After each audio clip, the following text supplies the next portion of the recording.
আপনি কি জানেন, সবার ভাগ্যে শ্রীমদ্ ভগবদ্ গীতা শ্রবণ করা জোটে না, আর যারা এটি শোনেন তারা আর সাধারণ মানুষ থাকেন না।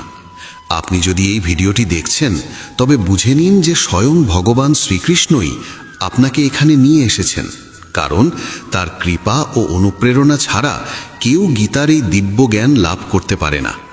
আমি পূর্ণ বিশ্বাসের সাথে বলতে পারি, যদি আপনি শান্ত মনে এই ভিডিওটি শেষ পর্যন্ত দেখেন ও শোনেন, তবে আপনার চিন্তাধারা বদলে যাবে, আপনার সমস্ত ভয় দূর হবে এবং জীবনের প্রতি আপনার দৃষ্টিভঙ্গি সম্পূর্ণ পরিবর্তিত হবে।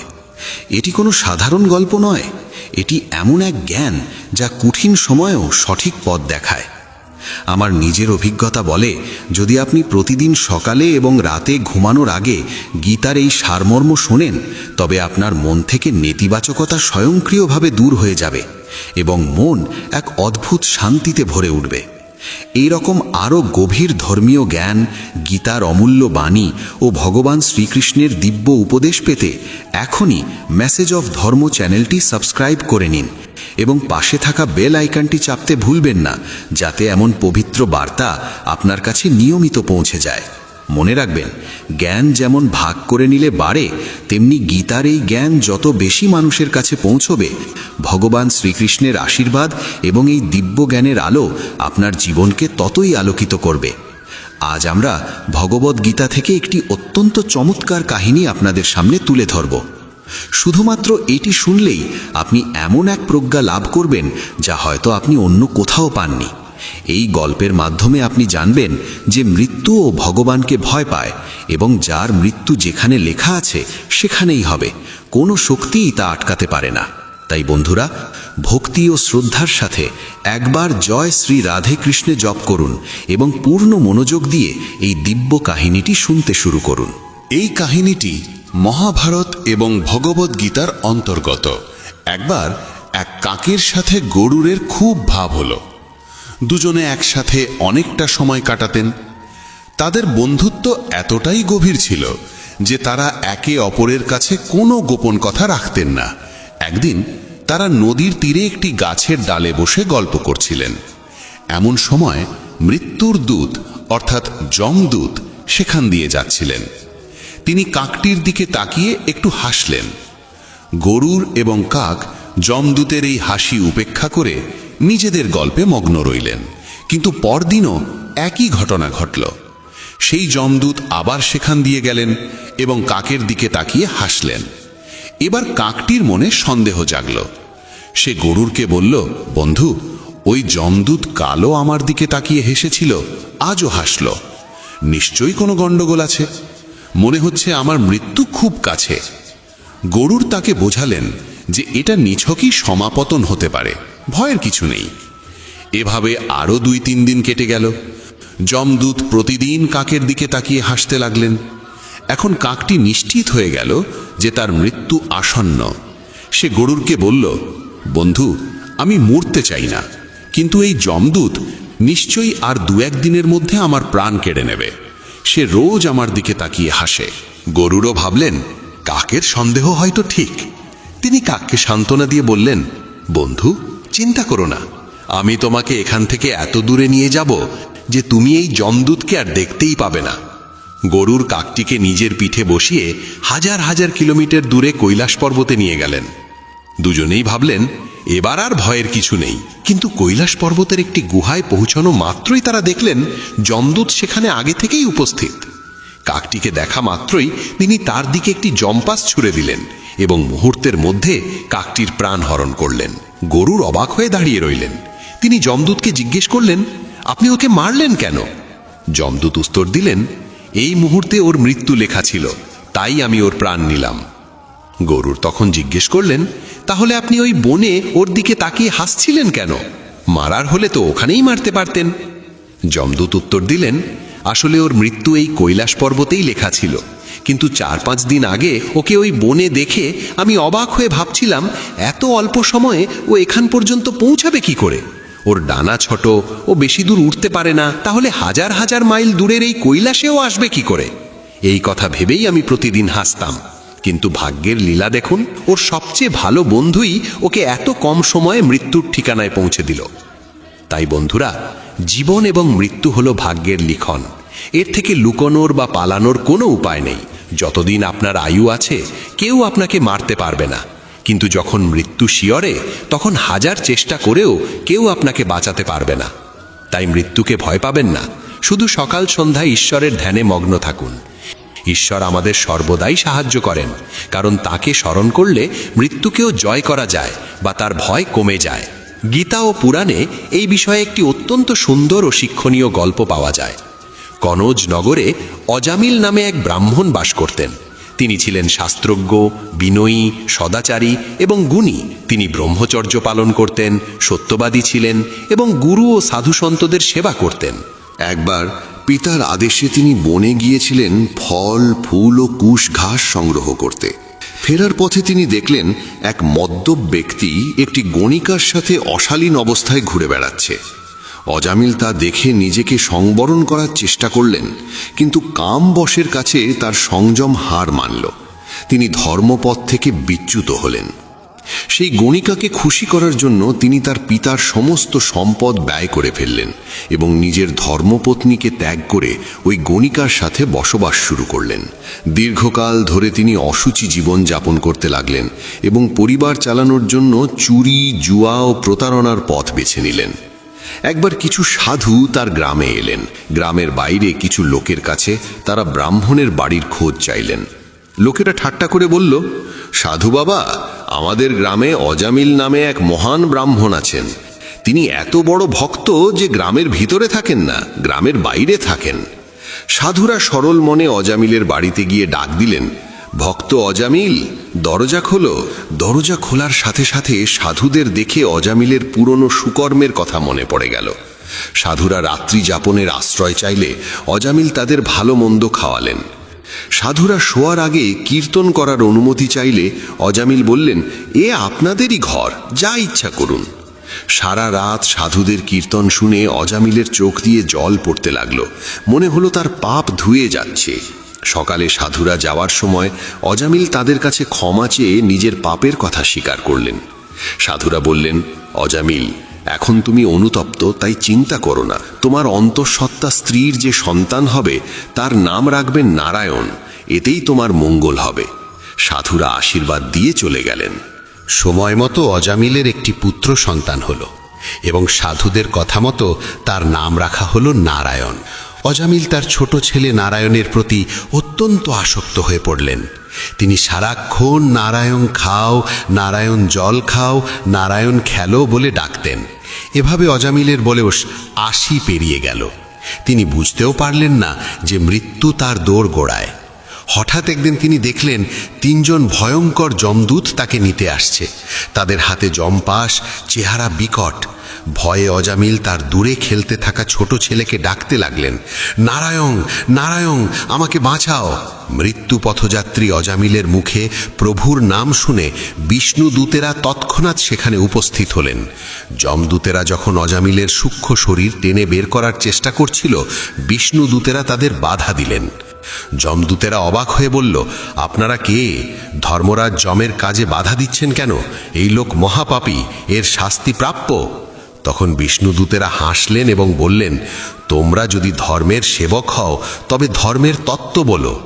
তোমরা কি জানো না, এই ব্যক্তি মৃত্যুর সময়ে ভয় পেয়ে হলেও, নিরুপায় হয়ে হলেও ভগবানের নাম উচ্চারণ করেছে। নারায়ণ এই 4টি অক্ষর উচ্চারণ করার সাথে সাথে তার কোটি জন্মের পাপ ভস্ম হয়ে গেছে। চোর, মদ্যপ, বিশ্বাসঘাতক বা যত বড় পাপীই হোক না কেন, ভগবানের নাম সব পাপের প্রায়শ্চিত্ত করে, কারণ নাম উচ্চারণের সাথে সাথে মন ভগবানের চরণে নিবিষ্ট হয়। তাই অজামিলকে তোমরা নিতে পারবে না। বিষ্ণুদূতেরা যমদূতেদের ভাগবত ধর্মের তত্ত্ব বুঝিয়ে অজামিলকে যম পাশ থেকে মুক্ত করলেন। মৃত্যুর মুখ থেকে ফিরে এসে অজামিলের মনে তীব্র বৈরাগ্য জন্মালো। তিনি নিজের পাপের জন্য অনুতপ্ত হলেন এবং ভাবলেন, হায়, আমি ইন্দ্রিয় সুখের জন্য কত নিচে নেমেছি। আমার কুল, ধর্ম সব নষ্ট করেছি, কিন্তু ধন্য সেই প্রভুর নাম যা আমাকে নরক থেকে বাঁচালো। আমি যদি ছেলেকে ডাকার ছলে নাম না নিয়ে সত্যিই ভক্তিভরে নারায়ণকে ডাকতাম, তবে না জানি কি ফল পেতাম। এরপর অজামিল সংসার ত্যাগ করে হরিদ্বারে চলে গেলেন। সেখানে গঙ্গার তীরে ভগবানের মন্দিরে বসে কঠোর তপস্যায় মগ্ন হলেন। ইন্দ্রিয়গুলোকে বশ করে মনকে পরমাত্মায় লীন করে দিলেন।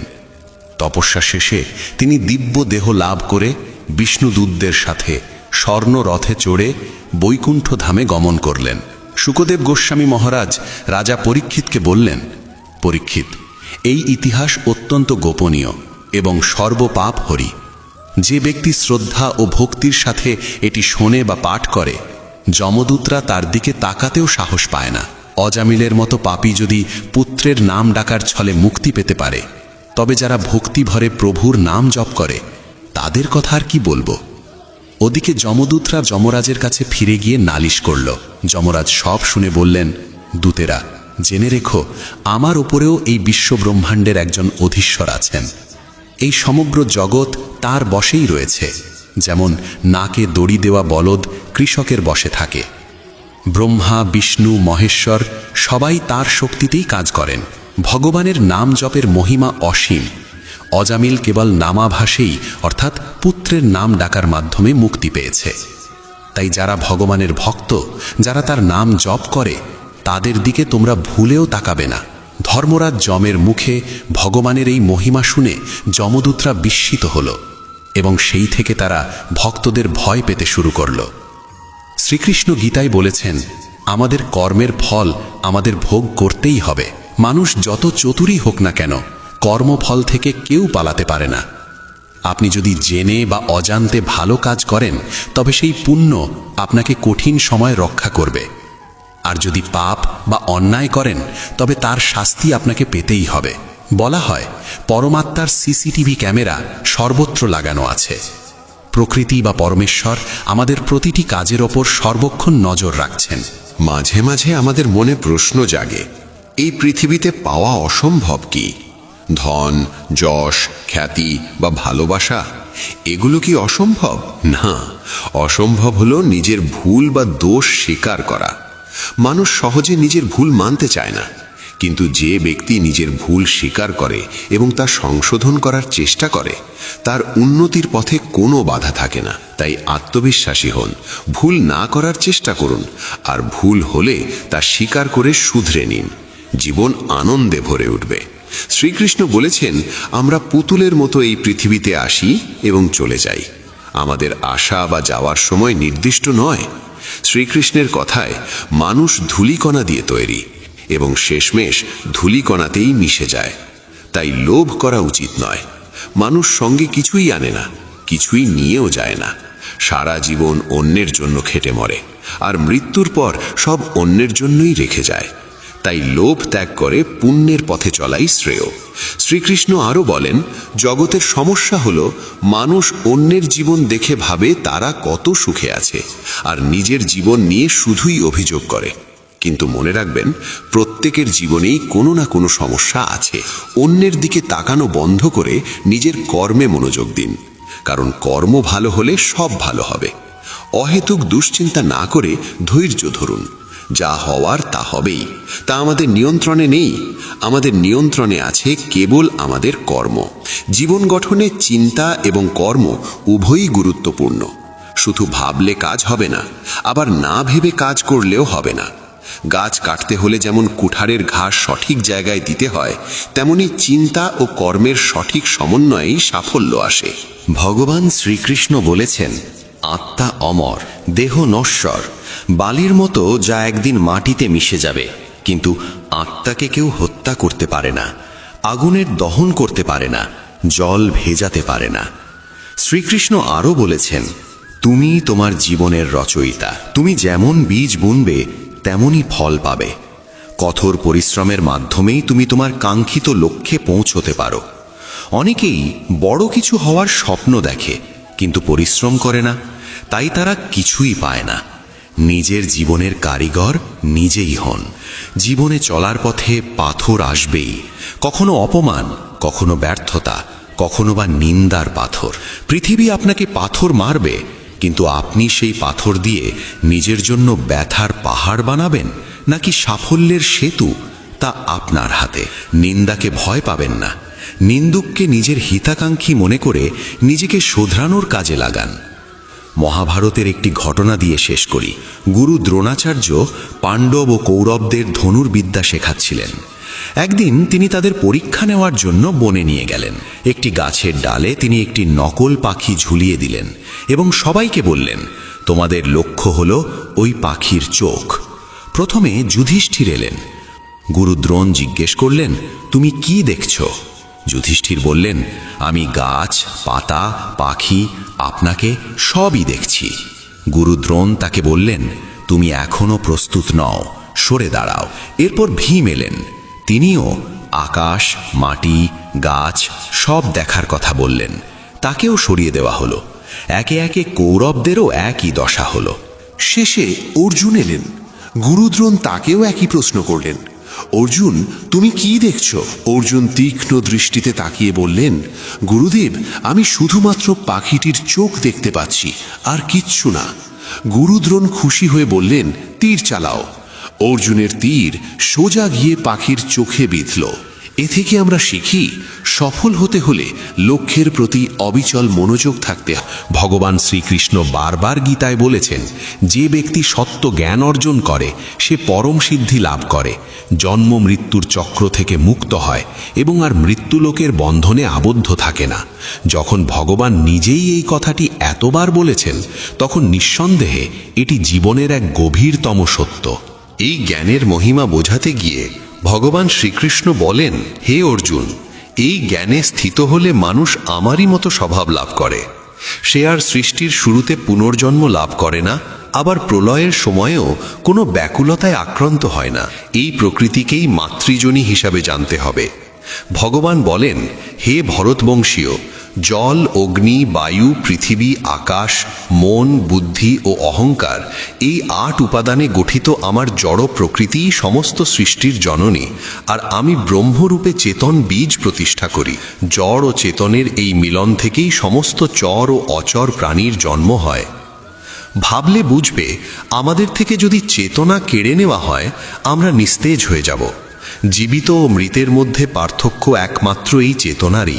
ভগবান শ্রীকৃষ্ণ বলেন, সমস্ত প্রাণীকে ধারণকারী এই জড় প্রকৃতিই মা, আর আত্মারূপী বীজ প্রতিষ্ঠাকারী ব্রহ্ম, অর্থাৎ স্বয়ং কৃষ্ণই পিতা। দেহ প্রাণহীন হলে তা কেবল জড় বস্তু, আর দেহে প্রাণ আসে তখনই যখন তাতে আত্মার প্রবেশ ঘটে। সেই আত্মা দান করেন ভগবান নিজেই।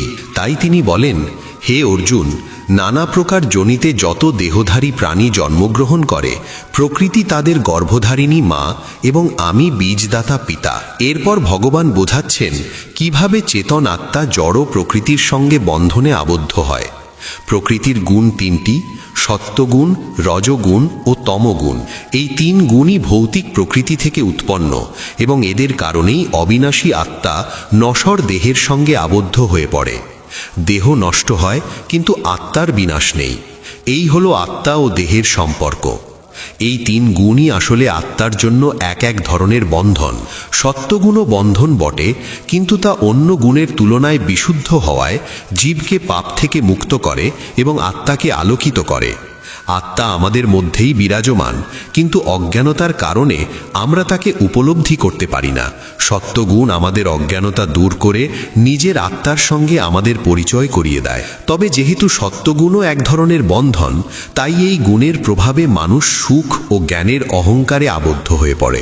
রজগুণ সম্পর্কে ভগবান বলেন, হে কুন্তিপুত্র, কামনা ও লোভ থেকেই রজগুণের উৎপত্তি। ইচ্ছা ও আকাঙ্ক্ষার কারণেই মানুষের মধ্যে এই গুণ সক্রিয় হয় এবং এর ফলে জীব সাকাম কর্মে আবদ্ধ হয়, অর্থাৎ কর্ম করার সময় ফলের প্রত্যাশা করা। রজগুণই আমাদের এই ফলের বন্ধনে বেঁধে রাখে। অল্প কিছু মানুষ ছাড়া প্রায় সমগ্র বিশ্বই ফলকর্মের বন্ধনে আবদ্ধ, আর এর মূল কারণ এই রজগুণ। তমগুণ সম্পর্কে ভগবান বলেন, দেহের প্রতি মোহ ও অজ্ঞতা থেকেই তমগুণের জন্ম। এই গুণের প্রভাবে জীব উদাসীনতা, আলস্য ও নিদ্রায় আচ্ছন্ন হয়। তমগুণ থেকেই আসে অচেতনতা ও অবিবেচনা। এই 3 গুণই বন্ধন। সত্ত্বগুণ মানুষকে সুখ ও সত্য অনুসন্ধানের পথে নিয়ে যায়। রজগুণ মানুষকে ফলের আকাঙ্ক্ষা সহ কর্মে আবদ্ধ করে, আর তমগুণ মানুষের জ্ঞানকে আচ্ছন্ন করে তাকে অবিবেক ও প্রমাদের দিকে ঠেলে দেয়। প্রমাদ মানে এমন অবস্থা যেখানে মানুষ নেশাগ্রস্ত বা উন্মত্তের মতো আচরণ করে। ভগবান শ্রীকৃষ্ণ বলেন, হে ভরতবংশীয় অর্জুন, যখন রজগুণ ও তমগুণ হ্রাস পায় তখন সত্ত্বগুণ বৃদ্ধি পায়। আবার সত্ত্বগুণ ও রজগুণ কমলে তমগুণ বাড়ে এবং তমগুণ ও সত্ত্বগুণ কমলে রজগুণ প্রবল হয়। প্রত্যেক গুণই অন্য দুই গুণকে দমন করে নিজেকে প্রাধান্য দিতে চায়। তাই যখনই তুমি কিছু ভাবছো, কিছু করছো বা করতে যাচ্ছ, তখন নিজেকে প্রশ্ন করতে পারো, এই মুহূর্তে কোন গুণটি আমার উপর প্রভাব বিস্তার করছে। এই গুণ চেনার উপায় বোঝাতে গিয়ে ভগবান বলেন, যখন দেহের 9টি দ্বারে জ্ঞানের আলো প্রকাশ পেতে শুরু করে তখন বুঝতে হবে সত্ত্বগুণ প্রবল হয়েছে। আমাদের দেহের এই 9টি দ্বার হল 2টি চোখ, 2টি কান, 2টি নাসারন্ধ্র, মুখ, গুদা ও উপস্থ। এই দ্বারগুলোর মাধ্যমেই আমরা বহির্জগতের সঙ্গে যুক্ত হই। যখন এই সব দ্বারে জ্ঞানের দীপ্তি ফুটে ওঠে তখন জানবে সত্ত্বগুণ বৃদ্ধি পাচ্ছে। হে অর্জুন, যখন লোভ, ফলের আকাঙ্ক্ষা ও চঞ্চলতার কারণে ভোগের প্রতি অস্থির আকর্ষণ বাড়ে তখন বুঝতে হবে রজগুণ সক্রিয় হয়েছে। আর যখন কেউ অলসভাবে বসে থাকতে আনন্দ পায়, নিজের অজ্ঞতাতেই সুখ খুঁজে নেয়, মোহের কারণে কর্তব্য পরিত্যাগ করে বা উন্মত্ত আচরণে লিপ্ত হয়, তখন জানবে তার মধ্যে তমগুণ বৃদ্ধি পাচ্ছে। তমগুণ মানেই চরম অবিবেক, যেখানে সঠিক ও ভুলের পার্থক্য করার ক্ষমতাই লুপ্ত হয়ে যায়।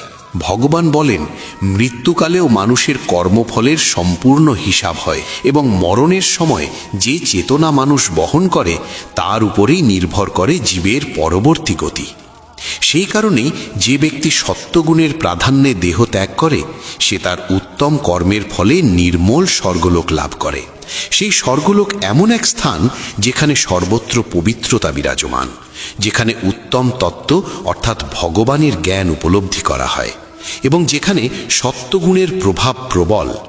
সেখানে চারদিকে কেবল জ্ঞান আর জ্ঞানের উপস্থিতি থাকে।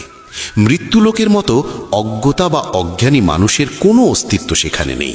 অন্যদিকে অন্তিম মুহূর্তে যদি কোনো মানুষ রজগুণের আধিক্যের মধ্যে দেহত্যাগ করে তবে সে কর্মফলের আকাঙ্ক্ষায় আবদ্ধ মানুষের মধ্যেই পুনর্জন্ম লাভ করে। যেমন কর্ম তেমন ফল, এই চিরন্তন নিয়ম কখনো বদলায় না। এই জীবনে যদি সারাক্ষণ রজগুণই প্রাধান্য পেয়ে থাকে, অর্থাৎ মানুষ যদি প্রতিটি কর্ম কেবল ফলের লোভে করে থাকে, তবে তার পরবর্তী জন্মও যে একই প্রবণতায় আবদ্ধ হবে এতে কোনো বিস্ময় নেই।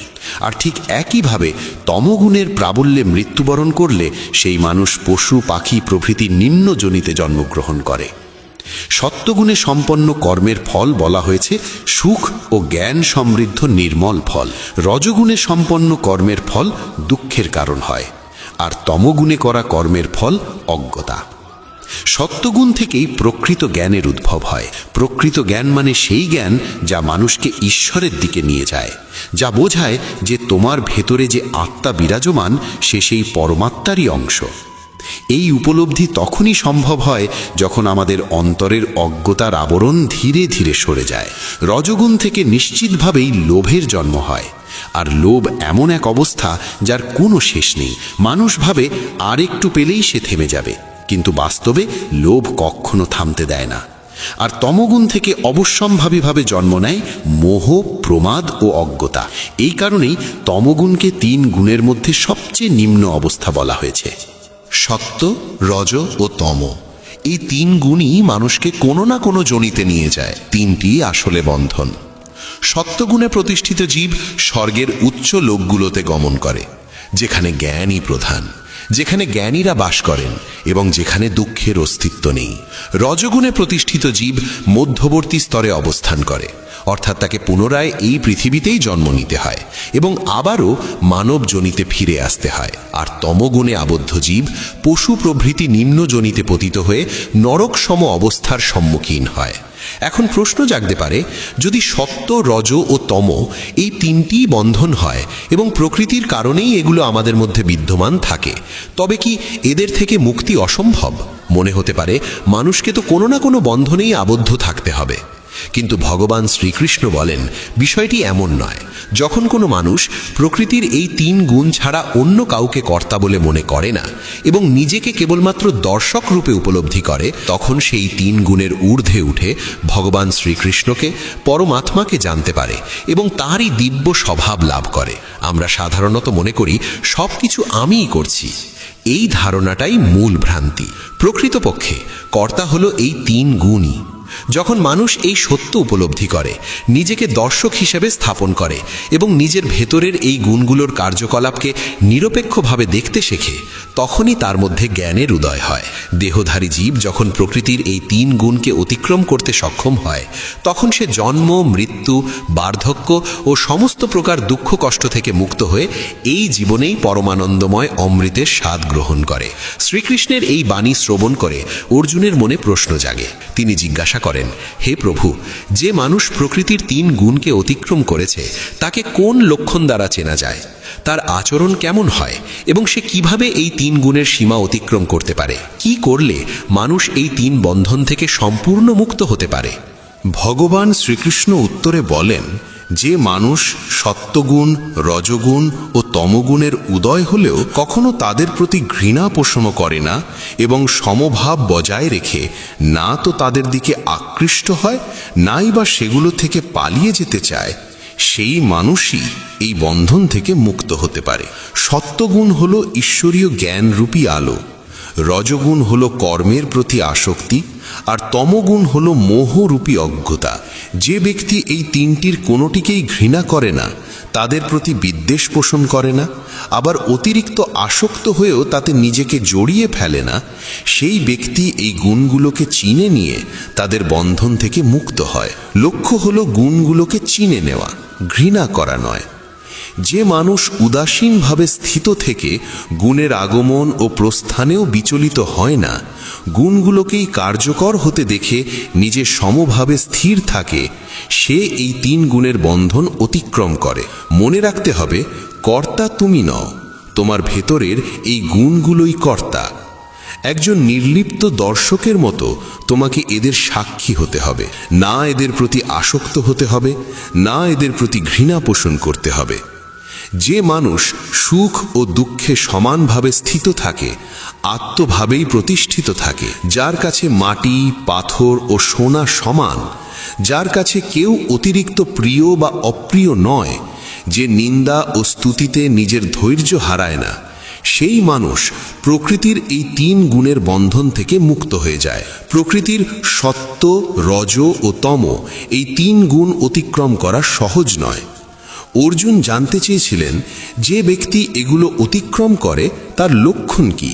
সেই প্রশ্নের উত্তরে শ্রীকৃষ্ণ বলেন, যে মানুষ মান ও অপমানকে সমানভাবে গ্রহণ করে, বন্ধু ও শত্রুর প্রতিও সমভাব রাখে এবং সমস্ত কর্ম সম্পন্ন করেও নিজের মধ্যে কর্তার ভাব রাখে না, সেই মানুষকে গুণাতীত বলা হয়। যে ব্যক্তি সমস্ত পরিস্থিতিতেই অবিচল থেকে একান্তভাবে শ্রীকৃষ্ণের ভক্তিতে স্থির থাকে, সেই ভক্ত অতি দ্রুত প্রকৃতির 3 গুণ অতিক্রম করে ব্রহ্মপদে প্রতিষ্ঠিত হয়। তখন ভগবান শ্রীকৃষ্ণ নিজেকে প্রকাশ করে বলেন, হে অর্জুন, সেই অবিনাশী ব্রহ্মপদের একমাত্র আশ্রয় আমি নিজেই। আমি অমৃত স্বরূপ, শাশ্বত, ধর্মস্বরূপ এবং পরমানন্দ স্বরূপ। এইভাবেই উপনিষদ সম ব্রহ্মবিদ্যা ও যোগশাস্ত্র রূপ শ্রীমদ্ ভগবদ্ গীতার শ্রীকৃষ্ণ অর্জুন সংলাপে গুণত্রয় বিভাগ যোগ নামক 14 অধ্যায় সমাপ্ত হয়। বন্ধুগণ, শ্রীমদ্ ভগবদ্ গীতার 14 অধ্যায় আমরা জেনেছিলাম কিভাবে আমাদের স্বভাব ওই সমগ্র জগৎ প্রকৃতির 3টি গুণে বিভক্ত। একই সঙ্গে এটাও বুঝেছিলাম কোন পথে চললে এই 3 গুণের বন্ধন ছিন্ন করা সম্ভব। আর 15 অধ্যায়ে এসে ভগবান আমাদের বোঝান এই সংসার আসলে এক গভীর মায়াজাল। কিভাবে আমরা এতে জড়িয়ে পড়ি, কিভাবে এই বিভ্রমে আটকে যাই এবং কিভাবে সেই মায়া ও জটিলতা ভেদ করে নিজের প্রকৃত লক্ষ্যে পৌঁছানো যায়। তাই চলুন শ্রবণ করি শ্রীমদ্ ভগবদ্ গীতার 15 অধ্যায়। শ্রীমদ্ ভগবদ্ গীতার 15 অধ্যায়ের নাম পুরুষোত্তম যোগ। এখানে ভগবান শ্রীকৃষ্ণ বলেন, আমাদের এই সংসার এক অবিনাশী বৃক্ষের মতো, যার কখনো বিনাশ হয় না, যা কখনো শেষ হয় না, কখনো শুকিয়ে যায় না, কখনো মরে না। এই বৃক্ষের মূল রয়েছে ওপরের দিকে আর শাখা প্রশাখা বিস্তৃত হয়েছে নিচের দিকে। এই বৃক্ষের পত্র হল বৈদিক জ্ঞান। যে ব্যক্তি এই অবিনাশী বৃক্ষের প্রকৃত স্বরূপকে জানতে পারে সেই ব্যক্তি প্রকৃত অর্থেই বেদজ্ঞ।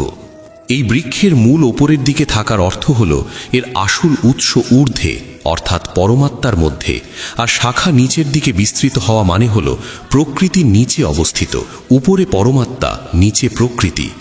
যে ব্যক্তি এই সত্যকে উপলব্ধি করতে পারে তার কাছে সমস্ত বিদ্যা ধরা দেয়, অর্থাৎ সে বেদের মর্মার্থ জেনে ফেলে। আর যেই সত্য উপলব্ধি করতে পারে না তার জন্য জন্ম মৃত্যুর চক্র অনন্তকাল ধরে চলতেই থাকে। এই কারণেই এই সংসাররূপী বৃক্ষ অবিনাশী। এই বৃক্ষের অসংখ্য শাখাকে বিভিন্ন যোনি হিসাবে বোঝা যেতে পারে। আমরা যে সকল প্রাণী বিভিন্ন যোনিতে বিভক্ত হয়ে রয়েছি তারা সবাই এই বৃক্ষের শাখার মতো। এই শাখাগুলি কখনো নিচে, কখনো ওপরে, সব দিকেই বিস্তৃত। প্রকৃতির 3 গুণের প্রভাবে এই শাখাগুলি ক্রমাগত বৃদ্ধি পায়। এই বৃক্ষে যে নতুন পাতা জন্মায় সেগুলো হলো আমাদের ইন্দ্রিয়ের বিষয়বস্তু, আর যে শিকড়গুলি নিচের দিকে ছড়িয়ে পড়ে সেগুলোই আসলে বন্ধনের প্রতীক। ফলের আকাঙ্ক্ষায় যারা কর্ম করে অর্থাৎ সাকাম কর্মে লিপ্ত থাকে তারাই এই শিকড়ের মধ্যেই আবদ্ধ হয়ে পড়ে। এই সংসাররূপী বৃক্ষের প্রকৃত স্বরূপ এই জগতে বসে উপলব্ধি করা সহজ নয়, কারণ এর না আছে কোনো শুরু, না আছে কোনো শেষ, না আছে কোনো দৃশ্যমান ভিত্তি। অত্যন্ত দৃঢ়ভাবে দাঁড়িয়ে থাকা এই বৃক্ষকে কেবল বৈরাগ্যরূপী তীক্ষ্ণ অস্ত্র দিয়েই ছেদন করা সম্ভব। অর্থাৎ প্রকৃতির 3 গুণের প্রভাব থেকে নিজেকে মুক্ত করতে পারলেই এই বৃক্ষের আসল স্বরূপ উপলব্ধি করা যায়। এই বৈরাগ্যরূপী অস্ত্র দিয়ে বৃক্ষটি ছেদন করার পর মানুষের উচিত সেই পরম পদের সন্ধান করা, যে পথে গেলে আর কখনোই সংসারে ফিরে আসতে হয় না। ভগবান শ্রীকৃষ্ণ বলেন, হে অর্জুন, তখন মানুষের উচিত সেই পরমাত্মার শরণাগত হওয়া, যার থেকেই এই আদি অন্তহীন সংসাররূপী বৃক্ষের উৎপত্তি ও বিস্তার। যতক্ষণ না এই সংসাররূপী বৃক্ষ ছেদন হয় ততক্ষণ ভগবানের পথে অগ্রসর হওয়া সম্ভব নয়। এই বৃক্ষ কিভাবে ছেদন হয় তা ব্যাখ্যা করতে গিয়ে ভগবান বলেন, যে ব্যক্তি মান, সম্মান ও মোহ থেকে মুক্ত, যে সংসারাসক্ত মানুষের সঙ্গ ত্যাগ করেছে, যে সদা পরমাত্মার চেতনায় স্থিত, যার সমস্ত কামনা বাসনা সম্পূর্ণরূপে নিঃশেষ হয়ে গেছে এবং যার কাছে সুখ দুঃখের ভেদ আর নেই, সেই মোহমুক্ত মানুষই অবিনাশী পরম পদ লাভ করে। ভগবান শ্রীকৃষ্ণ এখানে সংসাররূপী বৃক্ষ ছেদন করে পরম ধামে পৌঁছনোর কথা বলছেন। তাহলে এই পরম ধাম কি? সূর্য সমগ্র ব্রহ্মাণ্ডকে আলোকিত করে, কিন্তু সেই পরম ধামকে না সূর্য আলোকিত করতে পারে, না চন্দ্র, না অগ্নি।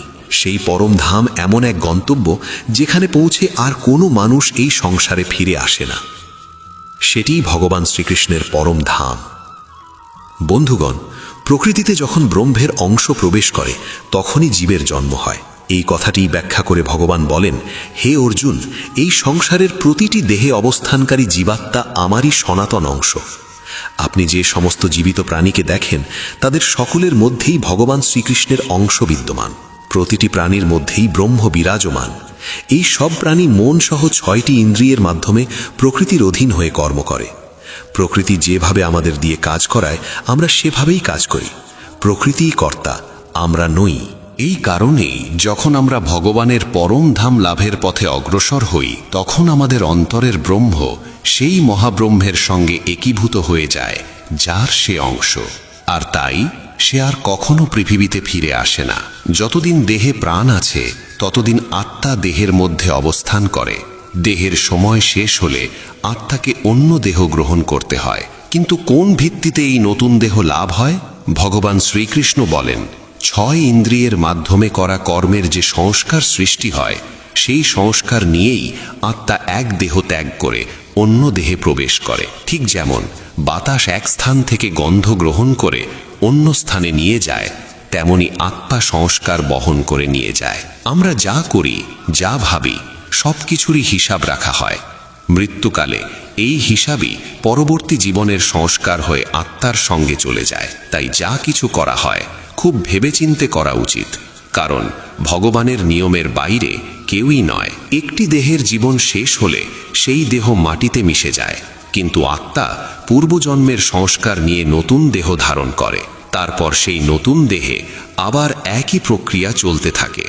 এইভাবে অন্য দেহে অবস্থান করে জীবাত্মা কান, চোখ, ত্বক, জিহ্বা, নাক ও মনের সাহায্যে বিষয় ভোগ করতে থাকে এবং আবার শোনা, দেখা, খাওয়ার মতো ক্রিয়াকলাপে লিপ্ত হয়ে নতুন কর্ম ও নতুন হিসাব গড়ে তোলে। এই কারণেই প্রয়োজন যেন আত্মা দেহ ত্যাগ করে সরাসরি ব্রহ্মের সঙ্গে মিলিত হয় এবং জন্ম মৃত্যুর চক্র থেকে মুক্তি লাভ করে। জীবাত্মা এক দেহ থেকে অন্য দেহে পূর্ব সংস্কার নিয়ে আসা যাওয়া করে। এই সত্য কেবল তারাই উপলব্ধি করতে পারেন যারা জ্ঞান অর্জন করেছেন, যারা জানেন আত্মা কিভাবে দেহ ত্যাগ করে এবং কিভাবে প্রকৃতির গুণের অধীনে থেকে বিষয় ভোগ করে। অজ্ঞ মানুষ এই সূক্ষ্ম প্রক্রিয়া কখনোই দেখতে পায় না। কেবল তারাই দেখতে পায় যাদের চোখ জ্ঞানের আলোয় উদ্ভাসিত হয়েছে।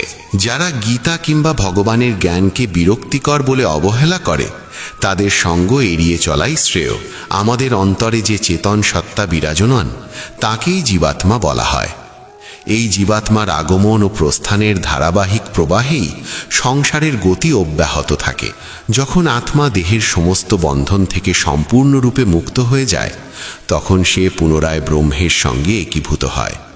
আর এই মুক্তির একমাত্র পথ হল যোগ। যে মানুষ যোগাভ্যাসে নিয়োজিত থাকে এবং সাধনায় একনিষ্ঠভাবে সচেষ্ট থাকে সেই মানুষই নিজের হৃদয়ে অবস্থানকারী এই আত্মাকে প্রত্যক্ষভাবে উপলব্ধি করতে পারে।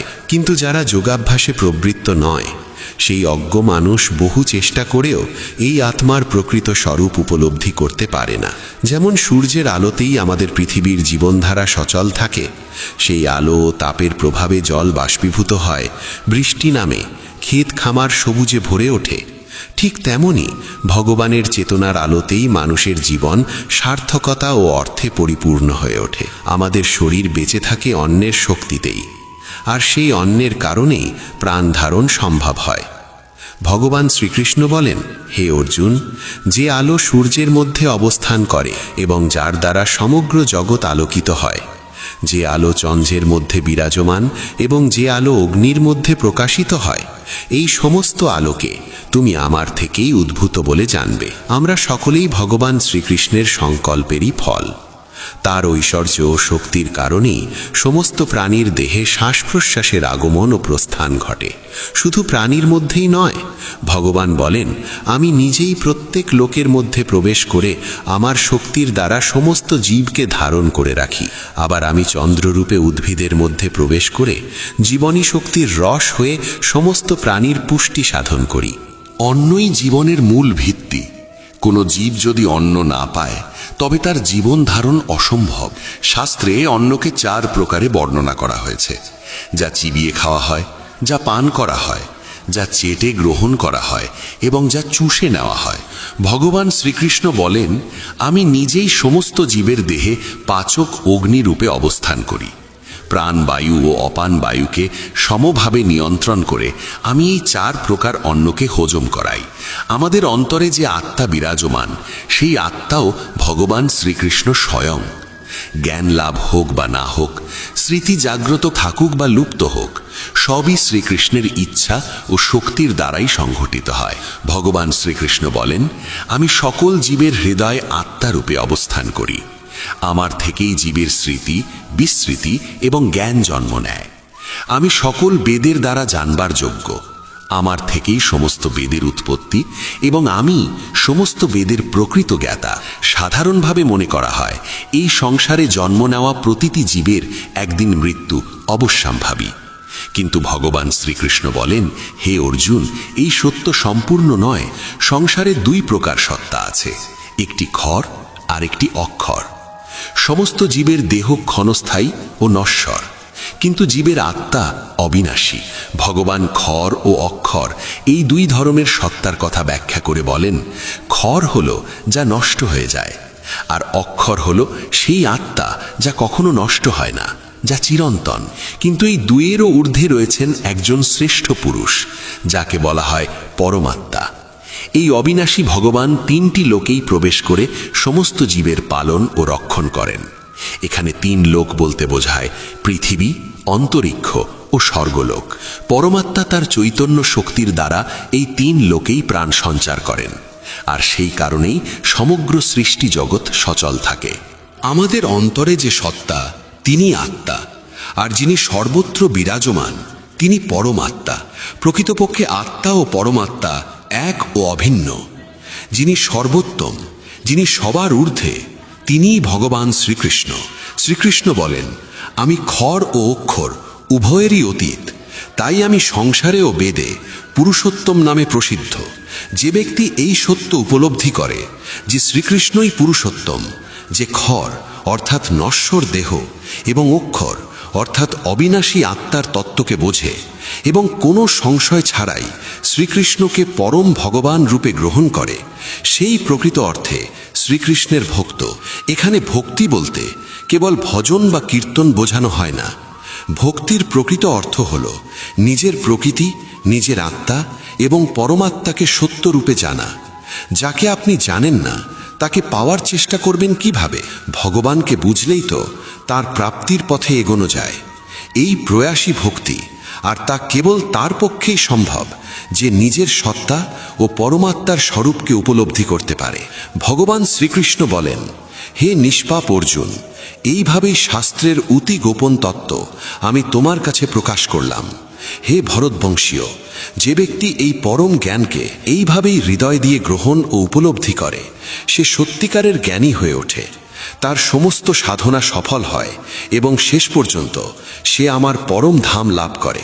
এইভাবেই উপনিষদ, ব্রহ্মবিদ্যা ও যোগশাস্ত্র রূপ শ্রীমদ্ ভগবদ্ গীতার শ্রীকৃষ্ণ অর্জুন সংলাপে পুরুষোত্তম যোগ নামক পঞ্চদশ ও ত্রয়োদশ অধ্যায় ও সম্পূর্ণ হল। বন্ধুগণ, যদি আপনাদের এই উপস্থাপনাটি ভালো লেগে থাকে তবে মন্তব্যে জয় শ্রী রাধে কৃষ্ণ লিখে জানাবেন এবং এমনই অনুপ্রেরণামূলক ভাবগম্ভীর ভিডিও পেতে আমাদের চ্যানেলটি সাবস্ক্রাইব করে রাখবেন। জয় শ্রী রাধে কৃষ্ণ। শ্রীকৃষ্ণ বলেন, পরিস্থিতি যাই হোক না কেন অভিযোগ করার পরিবর্তে কৃতজ্ঞ থাকুন। জীবন সবসময় বদলাতে থাকে, আর কখনো কখনো একটি সিদ্ধান্তের মূল্য অনেক বেশি হয়। চোখের সমুদ্র থেকে ঝরে পড়া মুক্তগুলো অমূল্য হয়, কিন্তু দুনিয়া সেগুলোরও দাম লাগিয়ে দেয়। পরিবর্তনে ভয় পাওয়া আর সংঘর্ষে ঘাবড়ে যাওয়া মানুষের সবচেয়ে বড় কাপুরুষতা। জীবনের সবচেয়ে বড় শিক্ষক হলো সময়। সময় যা শেখায় তা আর কেউ শেখাতে পারে না। একবার যদি বিশ্বাস ভেঙে যায় তবে তা আর জোড়া লাগে না। যা চোখের জলের কারণ হয় তা কখনো আমাদের হতে পারে না। দুনিয়া বদলাতে থাকে, চরিত্র বদলায়, পরিস্থিতি বদলায়, আর যখন ইচ্ছা পূরণ হয় না তখন মানুষ ভগবানকেও বদলে ফেলে। জীবনে ধোঁকা খাওয়াটাও জরুরি, কারণ বাবা মা আমাদের হাঁটতে শেখান, কিন্তু সতর্ক থাকতে আমাদের নিজেদেরই শিখতে হয়। স্বর্গে সব কিছু আছে কিন্তু মৃত্যু নেই। গীতায় সব কিছু আছে কিন্তু মিথ্যে নেই। দুনিয়াতে সব কিছু আছে কিন্তু মানুষের মনে শান্তি নেই। আমার কাছে সব কিছু আছে কিন্তু ধৈর্য নেই। আমি না তো খুশি কিনতে পারি, না দুঃখ বেচতে পারি, তবুও প্রতিদিন রোজগার করতে যাই। বৃষ্টিতে স্নান করা সহজ, কিন্তু আমরা প্রতিদিন স্নান করার জন্য বৃষ্টির ওপর নির্ভর করতে পারি না। কখনো ভয় পেয়ে কোনো সিদ্ধান্ত নেবেন না, আর একবার সিদ্ধান্ত নেওয়ার পর ভয় পাবেন না। সমস্যা না থাকলে মানুষ কখনো খুশির দাম বোঝে না। কোনো বন্ধু জন্ম থেকে হয় না, কোনো শত্রুও জন্ম থেকে হয় না। তারা আমাদের অহংকার, শক্তি আর ব্যবহার থেকে তৈরি হয়। মহাভারত এই কথার প্রমাণ যে যখন আপনজনেরা সীমা অতিক্রম করে তখন তাদের বিরুদ্ধে অস্ত্র তোলাও ধর্ম হয়ে দাঁড়ায়। প্রতি বছর দিওয়ালির আগে একজন ভাঙাড়িওয়ালা আসা উচিত, যে শুধু জিনিসপত্রই নয়, মন এবং পুরনো স্মৃতিগুলোও পরিষ্কার করে দেবে। ঠিকানা সঠিক ছিল কিন্তু মানুষ বদলে গেছে, এটাই দুনিয়ার সত্যি। কিছু মানুষ আমাদের ছুঁয়ে দিয়ে বদলে যায়, আর কিছুর সাথে দেখা হয়ে গোটা জীবনটাই বদলে যায়। একা থাকা ভুল মানুষের সাথে থাকার চেয়ে অনেক ভালো। কষ্ট খুব সস্তা, সবাই এটা বিনামূল্যে বিলিয়ে দেয়। শান্ত থাকুন, সঠিক সময় আসবে। ভগবানকে ধন্যবাদ জানান যে তিনি আপনাকে দুঃখ সহ্যকারীদের মধ্যে রেখেছেন, দুঃখ প্রদানকারীদের মধ্যে নয়। নিজের অধিকারের জন্য নির্লজ্জ হন, কারণ পৃথিবীতে লাজুক লোকেরাই সবচেয়ে বেশি ঠকে। বইয়ের অনুরাগী হন, জীবনে কখনো হোঁচট খাবেন না। নিজের স্বপ্ন নিজে পূরণ করুন, অন্য কাউকে জিজ্ঞাসা করে নয়। ভাগ্য লিফটের মতো, যে কোনো সময় থেমে যেতে পারে, কিন্তু পরিশ্রম সিঁড়ির মতো, যা সব সময় ওপরে নিয়ে যায়। যে ব্যক্তি এগিয়ে যায় সে কারো ক্ষতি করে না, কিন্তু যে অন্যকে নিচে ফেলে সে কখনো এগোতে পারে না। ভুল করতে ভয় পাবেন না, চেষ্টা করতে থাকুন।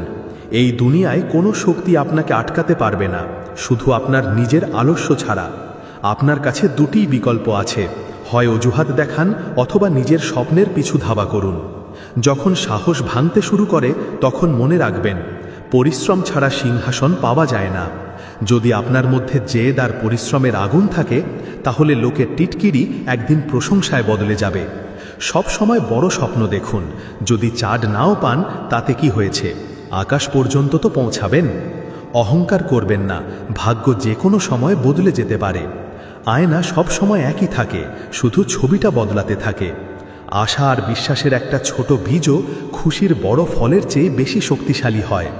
দুনিয়াটা অদ্ভুত, এটা অসফল লোকেদের নিয়ে মজা করে আর সফল লোকেদের দেখে হিংসা করে।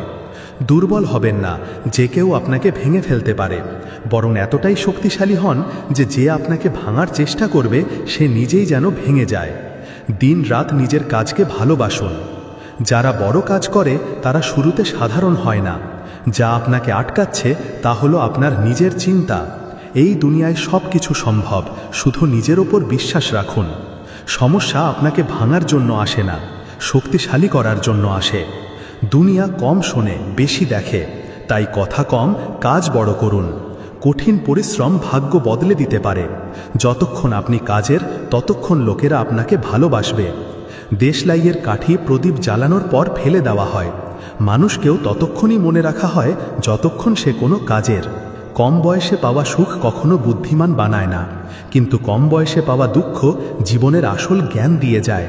যেখানে গাছ আর জল থাকবে সেখানে সবুজ থাকবে। জীবনেও যদি সরলতা আর সংস্কার থাকে তাহলে শান্তি মিলবে। শ্রীকৃষ্ণ বলেন, প্রত্যেকেরই নিজের শক্তি আর দুর্বলতা থাকে। মাছ জঙ্গলে দৌড়তে পারে না, আর সিংহ জলে রাজা হতে পারে না। বাবা মা ভগবানের চেয়েও বড়, কারণ ভগবান সুখ আর দুঃখ দুটোই দেন, কিন্তু বাবা মা শুধু সুখ দিতে চান। অহংকার ভালো সম্পর্ককেও ভেঙে দেয়। যেমন এক ফোঁটা লেবুর রস 1000 লিটার দুধ নষ্ট করে দিতে পারে। একটা ভাঙা ফুল আর ফুটতে পারে না, কিন্তু মজবুত ডালে নতুন ফুল অবশ্যই ফুটতে পারে। সময় হলো সবচেয়ে বড় মাপকাঠি, যা খারাপ সময়ে আপনজনদের আসল ওজনটা জানিয়ে দেয়। কিছু সম্পর্ক ভাড়ার বাড়ির মতো হয়, যত সাজান না কেন সেগুলো আপনার হয় না। এক ফোঁটা জ্বর গরম তাওয়ার ওপর পড়লে নষ্ট হয়ে যায়, কিন্তু যদি মুক্তোর ভেতরে ঢুকে যায় তবে তা উজ্জ্বল হয়ে ওঠে। মন বলে হার মেনে নাও, কিন্তু আত্মা বলে আর একবার চেষ্টা করো। প্রতিদিন প্রতি মুহূর্তে শুধু এক পা এগিয়ে চলো, সাফল্য তোমার পায়ে এসে পড়বে। কোনো ব্যক্তিকে শুধু তার 1-2টি ভুল কাজের ভিত্তিতে সারা জীবনের জন্য খারাপ মনে করা ঠিক নয়। প্রায়শই পরিস্থিতি ভুল হয়, মানুষ নয়। পরিবার হোক বা সমাজ, তার সাফল্য নির্ভর করে আপসি বোঝাপড়া, শান্তিপূর্ণ আলোচনা এবং একে অপরের মতামতের প্রতি সম্মানের ওপর। যে ব্যক্তি ধৈর্য আর তপস্যার সাথে কর্ম করে সেই পৃথিবীতে আলো ছড়াতে সক্ষম হয়। সময় আর পরিস্থিতি যে কোনো সময় বদলাতে পারে, তাই কাউকে অপমান করবেন না বা কাউকে ছোট ভাববেন না। সময় খুব শক্তিশালী, যেমন সূর্য ধীরে ধীরে উচ্চতায় পৌঁছায়, তেমনি প্রত্যেক ব্যক্তির উত্থান সময়ের সাথে হয়। জীবনে যতই বড় বাধা আসুক না কেন, একদিন তা অবশ্যই বদলাবে। নিজেকে অতিরিক্ত চাপে ফেলবেন না এবং প্রতিটি পরিস্থিতির ধৈর্য সহকারে মোকাবেলা করুন। দয়ালু হওয়া একটি গুণ, কিন্তু একে দুর্বলতা ভাববেন না। একজন সচ্চা বন্ধু সেই যে আপনার অতীতকে বোঝে, আপনার ভবিষ্যতের ওপর বিশ্বাস রাখে এবং আপনি যেমন আপনাকে সেভাবেই গ্রহণ করে। বন্ধুত্বে অপার শক্তি থাকে। সুদামার কাছে শারীরিক বল ছিল না, কিন্তু তার প্রেম শ্রীকৃষ্ণকে তার পা ধুয়ে দিতে বাধ্য করেছিল। সত্য ও সততার জয় নিশ্চিত। জোর করে কিছু পাওয়া যায় না। যদি কোনো জিনিস আপনার কাছ থেকে কেড়ে নেওয়া যায় তবে তা কখনো আপনার ছিলই না। যে ব্যক্তি বিশ্বাসঘাতকতা ও যন্ত্রণা সহ্য করার পরেও সত্য ও সততার সাথে নিজের কর্তব্য পালন করে সে ভগবানের প্রিয় হয়, আর তার জয় নিশ্চিত। চিন্তা নয়, চিন্তন করুন।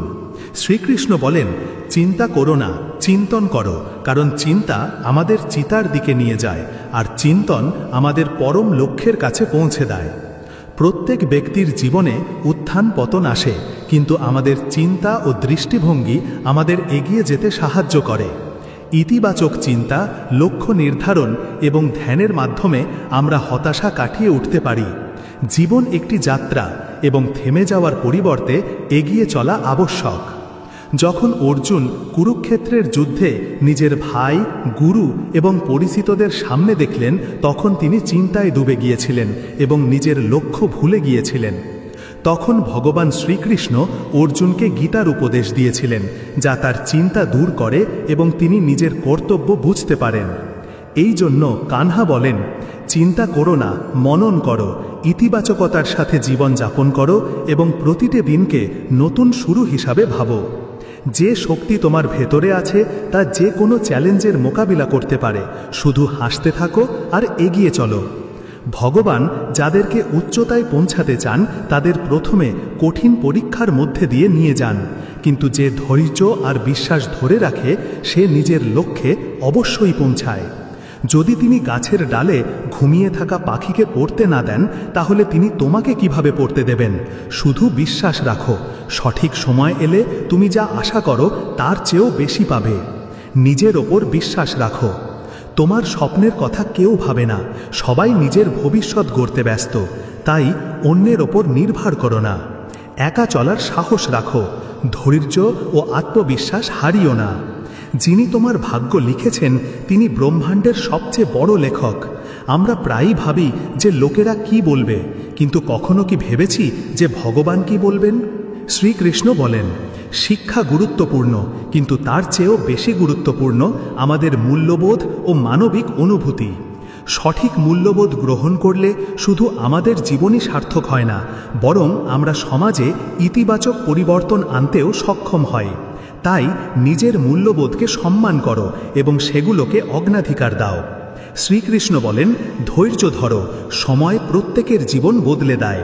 প্রতিটি পরিস্থিতির জন্য একটি নির্দিষ্ট সময় থাকে। যা আজ কঠিন মনে হচ্ছে কাল তা সহজ হয়ে যাবে। যা আজ বেদনাদায়ক মনে হচ্ছে কাল তা খুশির কারণ হতে পারে। এটা সম্ভব, কিন্তু এটা তখনই সম্ভব যখন তুমি নিজের মনকে স্থির ও ধৈর্যশীল রাখবে। নিজের কর্ম করে যাও। সময় সব সময় এক রকম থাকে না, এটি বদলাতে থাকে, এবং যারা এই পরিবর্তনকে বোঝে তারাই সত্যিকারের শান্তি পায়। যখন জীবনে কঠিন সময় আসে তখন মানুষ প্রায়ই অধৈর্য হয়ে পড়ে। সে মনে করে যে এটাই তার স্থায়ী অবস্থা, কিন্তু তা নয়। রাতের পর দিন আসে আর বৃষ্টির পর বসন্ত ফেরে, ঠিক সেভাবেই সৎ খারাপ সময়ও কেটে যায়। তারা সঙ্গে ভালো সময় নিয়ে আসে, কিন্তু এই পরিবর্তন দেখার জন্য ধৈর্য রাখা জরুরি। এটা নিশ্চিত যে যার ধৈর্য নেই সে পথিমধ্যে হার মেনে নেয় এবং জীবনের উজ্জ্বল দিকটা কখনো দেখতে পায় না। সে তা পায় না যা তার জন্য অপেক্ষা করছিল।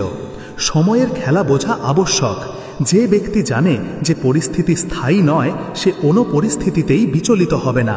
সে দুঃখে হতাশ হয় না আর খুশিতে অহংকারীও হয় না। সে পরিস্থিতিকে ভারসাম্যপূর্ণ রাখে এবং নিজের কর্তব্য পালন করে। যখন সমুদ্রে ঝড় আসে তখন জেলে তীরে ফেরার পরিবর্তে ধৈর্য ধরে এবং নিজের নৌকা চালায়। সে জানে যে ঝড় চিরকাল থাকবে না। ঠিক সেভাবেই যখন জীবনে কঠিন সময় আসে তখন তা সহ্য করার শক্তি রাখো, কারণ এটা চিরকাল তোমার থাকবে না। জীবনে যা কিছু সমস্যা আসে তা তোমাকে থামানোর জন্য নয়, বরং শক্তিশালী করার জন্য আসে। যদি বীজ মাটিতে চাপা পড়ার ভয় পায় তবে সে কখনো এক বিশাল বৃক্ষ হতে পারে না। যদি সোনা আগুনের তাপ সহ্য করতে না পারে তবে সে কখনো খাঁটি হতে পারে না। কঠিন সময় তোমার জীবনকে উজ্জ্বল করতে আসে। যখন তাদের তোমাকে পরীক্ষা করার সময় শেষ হবে তখন তারাও শেষ হয়ে যাবে। কিন্তু যে ব্যক্তির মধ্যে ধৈর্য নেই সে চ্যালেঞ্জের মুখোমুখি হওয়ার আগেই হার মেনে নেয়। মনে রেখো, সময় কারোর জন্য থামে না, কিন্তু সময় অবশ্যই প্রত্যেকের জন্য বদলায়। যে আজ সংগ্রাম করছে সে কাল বিজয়ী হবে। যে আজ পড়েছে সে কাল উঠবে, কিন্তু এটা তখনই সম্ভব হবে যখন সে ধৈর্যের সাথে এগিয়ে চলবে। তাই তোমার জীবনে কোনো কঠিন সময়ে ঘাবড়ে যেও না। এটাকে একটা পরীক্ষার মতো দেখো। তোমাকে শুধু নিজের ধৈর্য বজায় রাখতে হবে। যতক্ষণ তুমি নিজের বিশ্বাস ও আত্মবিশ্বাস ধরে রাখবে, পরিস্থিতি যাই হোক না কেন, ততক্ষণ এই সময় তোমাকে ভাঙতে পারবে না। তোমার জীবনে এক নতুন সকাল আসবে। শ্রীকৃষ্ণ বলেন, যেই তার কাছে আসে কেবল সেই সত্যিকারের বিজয় লাভ করে যার হৃদয়ে ধৈর্য থাকে। সে জীবনের প্রতিটি পরিস্থিতিতে সফল হয়। প্রতিটি কষ্টই অস্থায়ী, এটি শুধু একটি পরীক্ষা। যেমন সূর্য ডোবার পর আবার ওঠে, যেমন দিন হয়, ঠিক তেমনি কঠিন সময়ও কেটে যায় এবং এক নতুন সকাল আসে। তাই কখনো বিচলিত হইও না, চিন্তা করো না, শুধু নিজের কর্মের ওপর মনোযোগ দাও।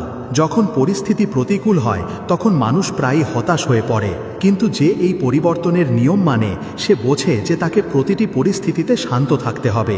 মনের স্থিরতা সবচেয়ে বড় শক্তি এবং এটাই তোমাকে প্রতিটি বাধা অতিক্রম করতে সাহায্য করবে। সময়ের স্বভাবই হলো বদলানো। যা আজ কঠিন মনে হচ্ছে কাল তা সহজ হয়ে যাবে।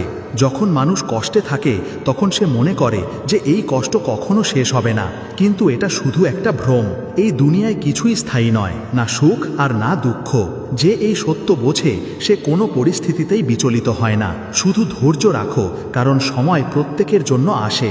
যে ব্যক্তি নিজের কর্তব্য পালন করে, যে কেউ সততার সাথে নিজের জন্য কাজ করে, তার জন্য কষ্ট চিরকাল থাকে না। প্রতি রাতের পর, প্রতি সংগ্রামের পর সাফল্যের সকাল আসে, কিন্তু এটা তখনই সম্ভব যখন তুমি নিজের চিন্তাকে স্থির রাখবে এবং ধৈর্য ধরবে। মানুষ নিজের চিন্তা ও কর্মের সাথে এগিয়ে যায়, যা তোমাকে উচ্চতায় নিয়ে যায়, বাইরের পরিস্থিতি নয়।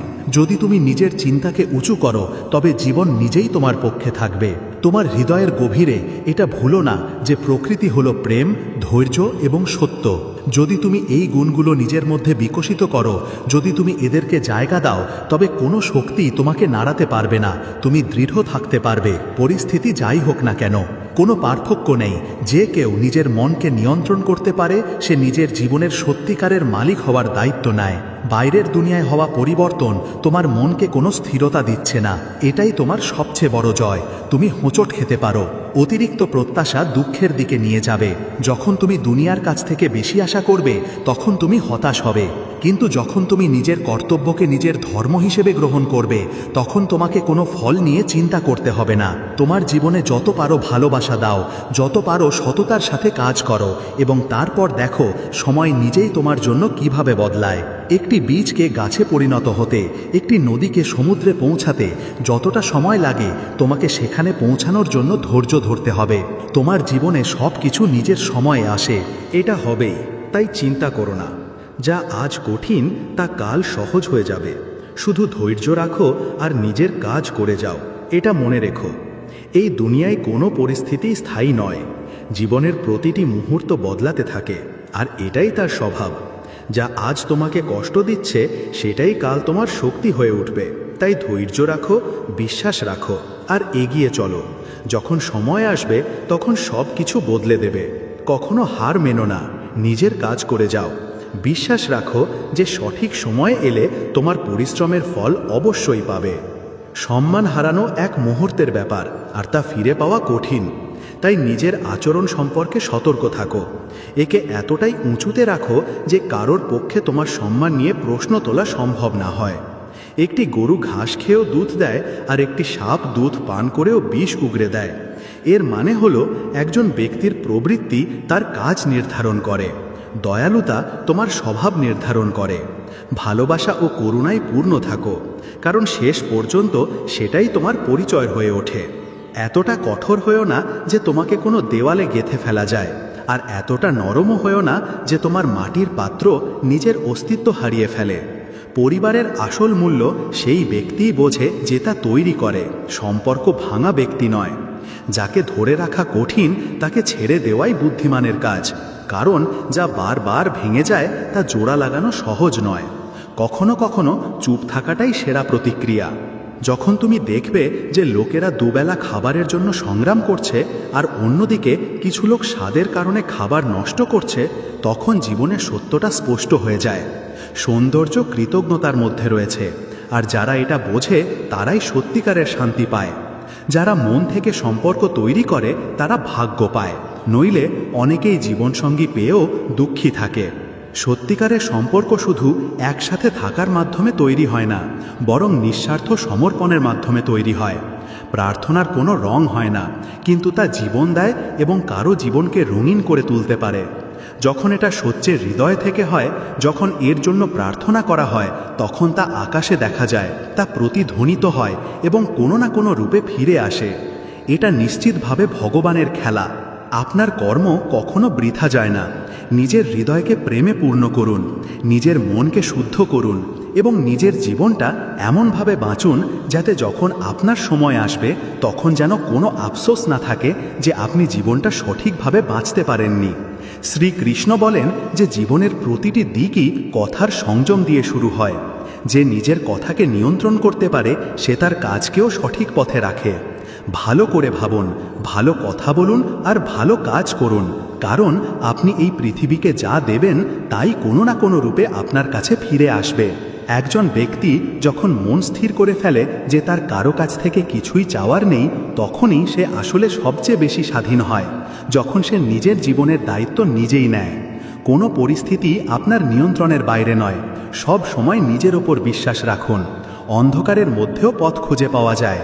যদি কেউ আপনাকে প্রত্যাখ্যান করে তাহলে নিজের পথ বদলাবেন না, বরং নিজের লক্ষ্যে পৌঁছে তাদের ভুল প্রমাণ করুন।